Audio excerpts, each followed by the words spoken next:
Il y a du nouveau concernant la variole du singe, cette maladie qui circule dans plusieurs pays du monde. Une étude britannique a été menée par le Lancet Infectious Diseases auprès de 50 patients, soit environ la moitié des personnes affectées par la maladie depuis son arrivée au Royaume-Uni.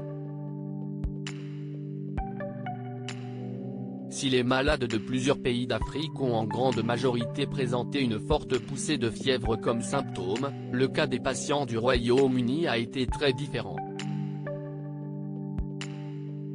L'étude, une des premières à s'intéresser aux spécificités cliniques de l'épidémie, révèle en effet que les patients britanniques sont très peu nombreux à souffrir de fièvre, et que lorsque ci est le cas, les poussées de fièvre sont à la fois moins longues et moins intenses que celles signalées chez les patients africains.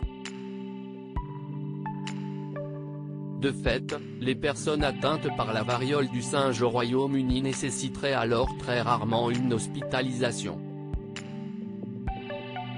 L'étude se penche également sur un autre symptôme reconnu de la maladie, les lésions cutanées. Ces dernières se trouvent principalement autour des parties génitales des patients européens atteints tandis que les patients africains ont pu être touchés par ces lésions ailleurs sur le corps, notamment sur le visage ou sur la nuque. Il semblerait donc que, parmi les quelques 3000 cas de personnes atteintes par la variole du singe en Europe et en Amérique du Nord selon l'Organisation mondiale de la santé et les cas déclarés en Afrique, les symptômes puissent varier d'un continent à l'autre. Un nouveau variant de la variole du singe ? Au niveau des méthodes de transmission et de la contamination, les auteurs de l'étude soulignent que la variole du singe n'est pas nécessairement devenue sexuellement transmissible du fait que les lésions cutanées chez les patients infectés se trouvent autour des parties génitales. La conclusion est bien plus simple, à savoir que la maladie peut se transmettre en touchant une lésion cutanée chez un patient infecté.